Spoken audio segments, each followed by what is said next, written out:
My name is Chinu. I am playing the character of Abdul. I'm Amar Singh Bains, and I'm playing Ramiz.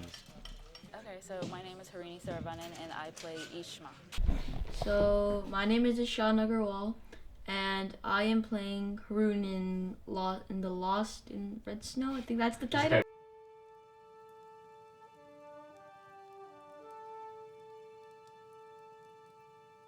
The set is like transporting me to a different world entirely. The producers, they've created this world that is so detailed, right? So I kind of feel this enjoyment, sort of like, of course, acting is kind of just enjoying that playing pretend. Yeah. I think you tend to think of things that happen in your own life where you feel you have regret about, and how would you do that again? And I think that's kind of the choice that he gets faced with at the end. When he bids Haroon farewell, he knows he's made that decision already, and he lets him know again that he has a choice, but he knows he's already made that choice. He's a person that lives with a lot of regret, because he had a child that passed, that he kind of let go, doesn't know what's happened to him, could be alive, could be dead, and what he sees in Haroon is what could have been, is a relationship that he could have still had with him. Ramiz is a very devout, committed, driven man. He sees not only his home nation, India, as a foreign body, someone who's without his own interests and his people's interest and his religion's interest at heart. Playing that is fun in a weird way, but he is a uniquely single-driven person, and I don't really ever see him as someone who is bad, even though he is capable of doing such bad things. But yeah, I don't know. He's a nationalist in some sense, and then just a lost kid. Haroon is a confusing character. He goes through multiple phases. He is a child soldier, and then he meets this family.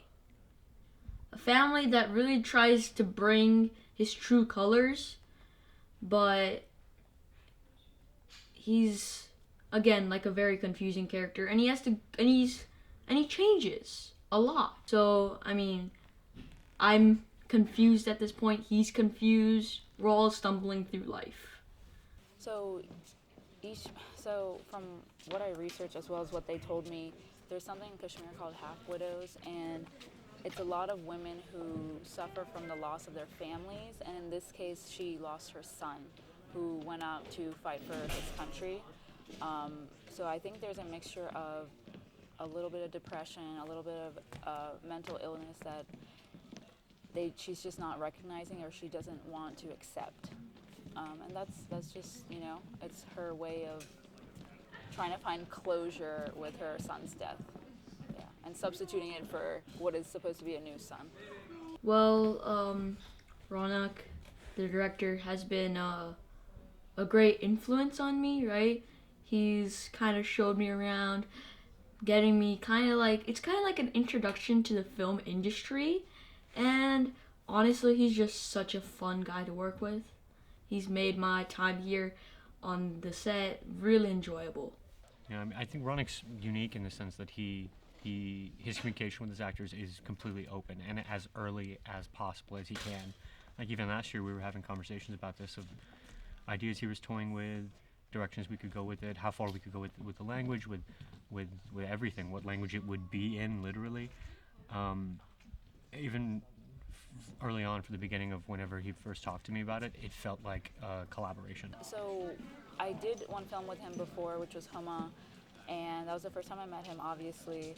And from that to this, the scale of the film has obviously grown. So seeing him work on a film this big is really exciting. And he's been a great director. He gives me his notes like he's supposed to, and I hope I take them well. But I love working with him. We don't know this child. I'm a soldier. Rumi's pie made me who I am. We don't know where he's from. It's where I belong.